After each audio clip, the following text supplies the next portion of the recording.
최신 경제 소식을 빠르고 친절하게 전해드립니다. 스타트 경제, 오늘은 서은숙 상명대 경제금융학부 교수와 함께하겠습니다. 교수님 어서 오십시오. 네, 안녕하세요. 네, 어서 오십시오. 자, 한국개발연구원 KDI가 우리나라 성장률에 대한 전망치를 지속적으로 내놓고 있는데 네. 지금 최근에 발표한 걸 보니까 좀 눈높이를 끌어내린 것으로 나타났더라고요. 네. 뭐 그 배경은 어떤 게 있을까요? 일단 이제 12일 날 그 하반기 경제 전망 그 발표하는 내용에서 네. 그 2.5%에서 0.3% 포인트 정도 하향 조정해서 예. 2.2%로 지금 발표를 했고요. 이제 중요한 거는 내년도 경제 성장률을 우리나라 이제 잠재 성장률 수준이 2.0% 이제 부근에서 아마 결정이 될 거다라고 예측을 하고 있습니다. 이렇게 이제 하향 조정한 이유가 아무래도 내수 부진이 그러니까 기대했던 것보다 빨리 회복되지 않은 네. 것이 가장 큰 이제 이유라고 설명을 했고요. 예. 이제 그러다 보니까 이제 내수 회복을 위해서 좀 금리를 한국은행이 조금 빨리 내렸어야 되는데 기대했던 것보다 늦게 내렸다라고 하는 부분들을 설명을 좀 했던 것 같아요. 그래서 네. 거기에 대한 내용들을 이제 발표를 한 것 같습니다. 네. 네. 뭐 말씀하신 금리 인하 시점이 좀 늦었다라는 의견에 대해서는 어떻게 좀? 그러니까 사실 당시로는 이제 가계부채 이슈가 굉장히 컸죠. 그래서 이게 어떻게 보면 한국은행 입장에서는 물가 안정도 굉장히 중요한 그 목표이긴 하지만 금융 안정도 한국은행이 또 해야 되는 중요한 업무 중에 하나거든요. 그래서 아마 그 부분 때문에 이제 물가가 어느 정도 잡혔는데도 불구하고 금리를 못 내리는 상황이었어요. 근데 이제 미국이 이제 비커스로 내리면서 네. 이제 그 금리를 내리긴 했는데 문제는 뭐냐면은 가장 큰 이슈가 기준금리를 늦게 내리고 빨리 내리고도 좀 이슈가 될 수도 있지만 그것보다 더 큰 문제는 대출금리를 지금 내리고 있지 못하기 때문에 네. 그러니까 시장금리가 어느 정도 떨어지면서 그 소비가 어느 정도 좀 회복되는 부분은 데이터로 보이고 있거든요. 네. 이제 그런데도 불구하고 이게 좀 더 좋아질 수도 있는데도 불구하고 아시다시피 지금 대출금리가 굉장히 가상금리까지 붙어가지고 가계부채 통제하는 수준에서 굉장히 높게 여전히 네. 규제가 되고 있단 말이에요. 근데 그런 상태에서 사람들이 여전히 이자 부담에 대한 거가 크기 때문에 소비를 늘리기에는 굉장히 한계가 있다라고 볼 수가 있습니다. 네. 그럼 다가오는 어떤 이제 금융통화위원회가 앞으로 계속 열리면은 네. 지속적으로 금리 인하를 한 번 더 실행해야 된다고 보십니까? 아무래도 7일 날 미국이 그 기준금리를 네. 25bp를 내렸죠. 네. 그러니까 이제 그 부분이 한국은행에도 좀 부담이 될 것 같습니다. 네. 그래서 아마 내수가 굉장히 회복이 지연이 되고 있고 예. 성장률이 계속 그 예측치가 떨어지고 있는 상태이기 때문에 아마 중앙은행 입장에서는 금리를 내리는 쪽에 좀 무게를 두지 않을까 생각을 하고 있습니다. 알겠습니다. 네.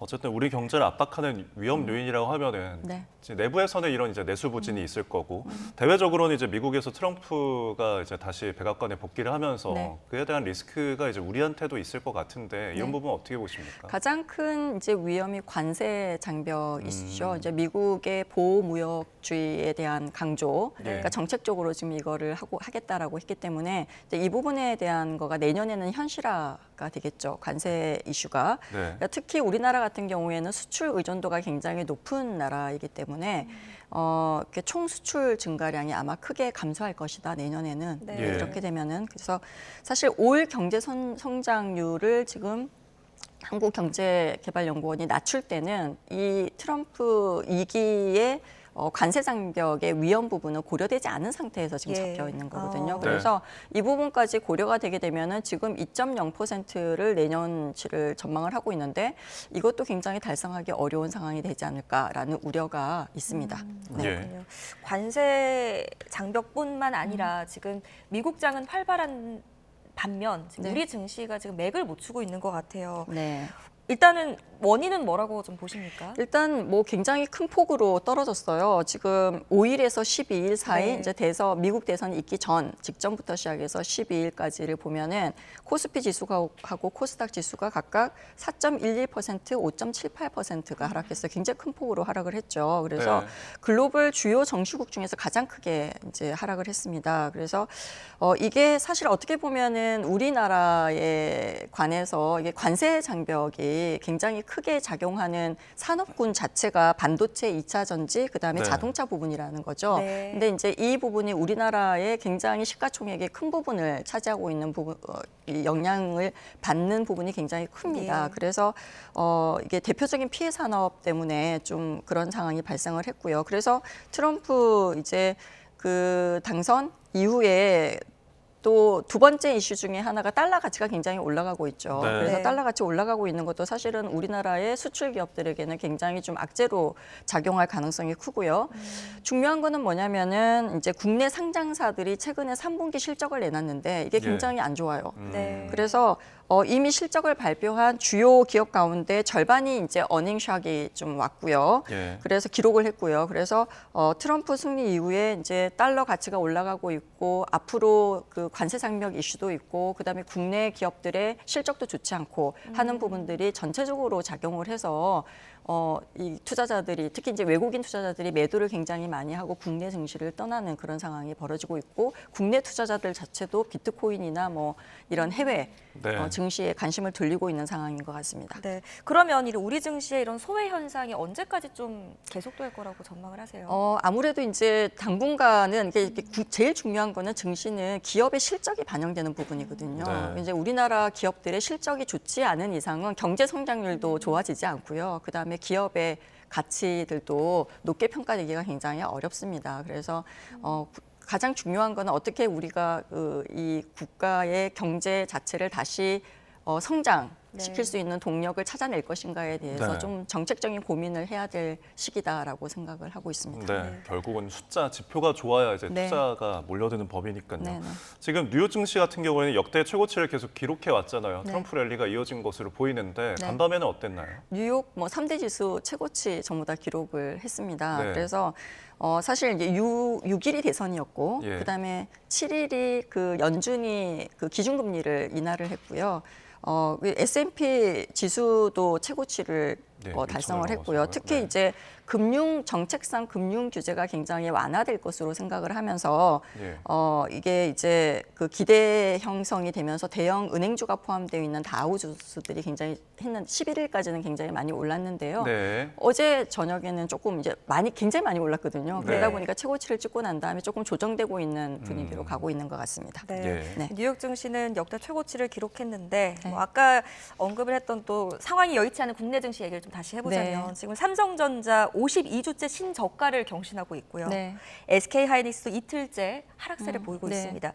증권가에서는 내년 1분기까지 어떤 그 반전을 기대하기가 힘들다 이런 분위기가 나온다고 하던데 어떻게 좀 네, 보십니까? 이제 첫 번째가 조금 전에 설명을 드린 것처럼 이제 관세 장벽 이슈가 있습니다. 이게 보조금 축소 이슈도 있고요. 그래서 보조금 축소를 이제 이 국내 하게 되면 국내 반도체 기업에 대한 보조금 축소가 현실화되는 상황이 있는 거거든요. 네. 이제 그래서 사실 미국 정부의 지원을 받지 못할 경우에는 현지 반도체 공장의 건설까지 굉장히 어려워질 수 있습니다. 이게 어떻게 보면은 인프라 자체가 굉장히 좀 좋아지기가 굉장히 어려운 상황이고요. 그다음에 관세 부과하게 되면 반도체 산업은 타격이 굉장히 크죠. 그래서 이러한 부분들이 같이 이제 작용을 하면서 삼성전자의 주가가 계속 떨어지고 있는 걸로 보여지는데요.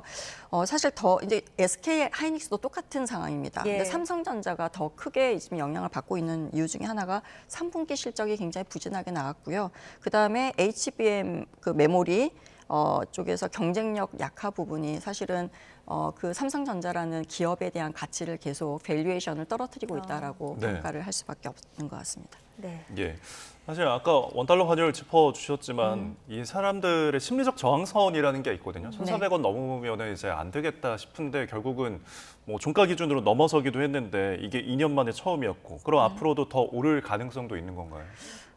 일단 이제 우리가 그 불확실성이 굉장히 클 때는 안전한 자산을 좀 보유하고자 하는 심리가 투자자들 사이에서 이제 형성이 되는데요. 네. 트럼프 2기 행정부가 불확실성도 크고 기대도 크지만 불확실성도 굉장히 큽니다. 이제 다른 국가들도 마찬가지고요. 그래서 이러한 부분들이 굉장히 뒤섞이면서 외환 시장에선 달러가 계속 살려는 사람들이 많아지겠죠. 그러다 보니까 달러 가치가 올라갈 수밖에 없는, 달러의 가격이 올라갈 수밖에 없는 상황이기도 하고요. 예. 그다음에 이제 주요 국가들에게 관세를 부과할 가능성이 굉장히 높고, 그다음에 재정 적자 확대가 결국은 미국의 또 인플레이션을 재점화할 우려도 있기 네. 때문에 이렇게 되면은 이제 달러 가치는 계속 올라갈 걸로 예상을 할 수밖에 없거든요. 그래서 이제 달러 강세 요인으로 작용할 만한 여러 가지 이슈들이 많습니다. 뭐 예를 들어서 지금 하원 의원 지금 선거 개표가 막바지에 이제 이루고 있는데 네. 공화당이 과반수를 차지할 가능성이 굉장히 커요. 네. 그러니까 이제 본인들이 원하는 정책들을 그대로 킵 고잉할 가능성이 크기 때문에 우리가 이제 이게 레드 스윕이라고 표현을 하고 있지 네. 않습니까? 이게 현실화될 가능성이 굉장히 크다 보니까 달러 강세가 계속 유지될 가능성이 높다라고 얘기를 하고 있고요. 특히 우리나라 같은 경우에는 지금 외국인들이 주식시장에서 주식을 매도하고 나가고 있단 말이에요. 네. 이런 부분들은 어떻게 보면 원달러 환율을 더 상승시키는 요인으로 작용을 하고 있습니다. 그래서 이게 이제 1,400원대로 올랐는데 수출 업체들 경우에 내고 우리가 이제 환율 매도라고 얘기를 하거든요. 달러 예. 매도. 이 물량도 크지 않아요. 그러다 보니까 시중에 달러가 많이 풀릴 이유가 별로 없는 거죠. 그래서 1,400원의 정도의 수준으로 계속 내년 상반기까지는 이어지지 않을까라는 일단은, 네, 기대를 하고 알겠습니다. 있습니다. 네. 또 오늘 이 소식 되게 궁금해하는 분들 많으실 것 같아요. 지금 트럼프가 후보일 시절부터 가상화폐 대통령이다 이런 별칭이 또 있었던 만큼 네. 트럼프가 당선이 되니까 비트코인이 지금 너무나 치솟고 있습니다. 네.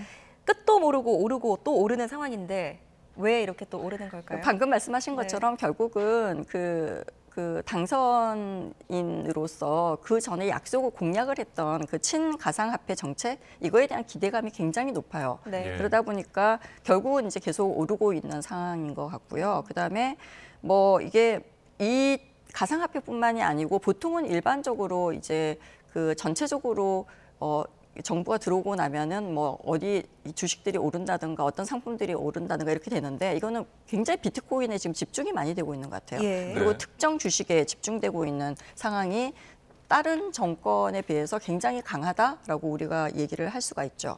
네. 네.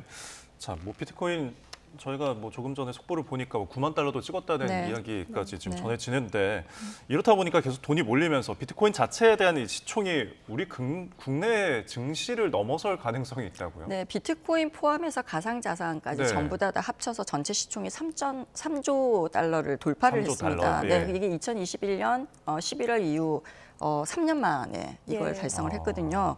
예, 사실 암호화폐 시장에서 비트코인은 거의 절반 이상을 차지하고 있어요. 그러다 보니까 시총이 1조 7,500억 달러 규모이거든요. 그러니까 국내 증시 시총이 1조 7천억 달러예요. 예. 그러니까 결국은 이 우리나라 국내 시총, 주식 시장의 시총을 뛰어넘었다라고 얘기를 할 수가 두 배 있겠죠, 정도는 그죠? 되네요. 그래서 네. 굉장히 큰 규모로 늘어나고 있습니다. 네. 네. 또 비트코인과 또 트럼프 당선인을 도왔던 이 네. 일론 머스크의 네. 테슬라 주가가 테슬라도. 급등하는 이 트럼프 랠리가 언제까지 이어질지 이게 이 상승세가 지금은 이제 당선 직후이다 보니까 네. 이렇게 좀 몰리는 건지 언제까지 모든 이어질까요? 이제 자산의 가격은 이제 특히 주식 시장의 주가는 이제 우리가 기대하고 있는 기대감을 선반영을 해요. 네. 그러니까 이제 트럼프가 당선이 됐으니 이런 부분이 좋아질 거야라고 했던 기대감들이 이미 반영이 돼서 올라가고 있고요. 그 기대감이 새로운 이슈, 이벤트가 나오기 전에는 지속되기는 굉장히 어렵습니다. 그래서 근데 이제 그럼에도 불구하고 가상화폐의 경우에는 친가상화폐 정책을 쓰겠다라고 했으니 내년부터 이제 어떠한 정책이 나오냐에 따라서 오히려 변동성이 굉장히 큰 시장이 될 가능성도 커요. 네. 그러니까 기대했던 것보다는 내가 원하지 않았던 정책이 될 수도 있고, 네. 그러니까 그런 그 가치를 올리는데 크게 영향을 안 주는 그러한 정책이 될 수도 있거든요. 이제 그런 부분들은 기대했던 것보다 좋지 않다라고 한다면 오히려 가격이 떨어질 수도 있기 때문에 네. 변동성이 굉장히 큰 장세가 될 가능성이 높다라고 우리가 예측을 할 수가 있을 것 같습니다. 그렇습니다. 뭐 간밤에 테슬라는 좀 조정을 받기도 했는데 네. 자 비트코인 가격이 지금 천정부지로 치솟는 상황에서 네. 이것의 수혜를 보는 그러니까 미소를 짓는 곳 일종의 나라가 있다고요? 네, 이게 이제 세계 최초로 비트코인을 우리가 법정화폐, 네. 이제 법화라고 얘기를 하거든요. 이제 정부가 정해놓은 가치대로 화폐를 정하는 거예요. 예. 이거를 정한 나라가 비트코인을 법화로 정한 나라가 엘살바도르죠. 그래서 가상화폐 돌풍이 불었던 2021년에 세계 최초로 비트코인을 법정화폐로 도입을 했어요. 네. 예. 네, 그래서 국가 예산을 동원해가지고 이 비트코인을 그때 다 사 모았습니다. 네, 그러다 보니까 11일 기준 엘살바도르 정부가 가지고 있는 비트코인이 5,930.77 비트코인이고요. 예. 이게 환산을 하게 되면 우리 돈으로는 7,035억 정도의 규모가 되거든요. 그래서 물론 이제 아직까지 매도를 하지 않았기 때문에 미매도 이익이 한 90% 정도를 달성하고 있는 것으로 보입니다. 네. 네. 알겠습니다. 마지막으로 이 소식을 보고 나라도 지금 빨리 들어가야 되나라는 생각하시는 분들 계실 것 같거든요. 네. 이 투자할 때 유의해야 할 점 좀 이게 짚어주신다면요. 아까도 조금 전에 설명을 드린 것처럼 사실 이제 이미 가격이 굉장히 다양한 기대감들이 반영이 돼서 가격이 다 올랐어요. 네. 특정 주식들도 마찬가지고 네. 이제 이런 경우에 지금 내가 사야 되나라는 생각을 하기 전에 이 비트코인의 가격이 오를 수밖에 없는 원인을 파악을 해야 되거든요. 그래서 다시 얘기한 것처럼 새로운 이슈. 그러니까 이 비트코인의 가치를 올릴 만한 어떤 그 새로운 이벤트들이 없는 이상은 사실 변동성이 굉장히 큰 장세가 될 수도 있어요. 그래서 그런 예. 부분들은 굉장히 유의를 하셔야 됩니다. 모든 자산은 가치가 시장에서 결정이 되는데 사람들의 심리에 의해서 결정될 때 그 심리를 결정하는 것은 이 자산의 오를 만한 충분한 가치가 있다라고 판단을 했을 때거든요. 그러니까 이제 기본적으로 내생적인 그 자산이 갖고 있는 내생적인 가치가 굉장히 있어야지만 네. 지속적으로 오를 수 있기 때문에 이런 부분들을 반드시 파악하지 않고 투자를 했다가는 손실을 볼 가능성도 굉장히 크다라고 알겠습니다. 말씀을 드리고 싶습니다. 투자는 이성적으로 해야 된다는 네. 점을 짚어주셨습니다. 자, 지금까지 서은숙 상명대 경제금융학부 교수와 함께했습니다. 오늘 말씀 고맙습니다. 잘 감사합니다. 들었습니다. 네.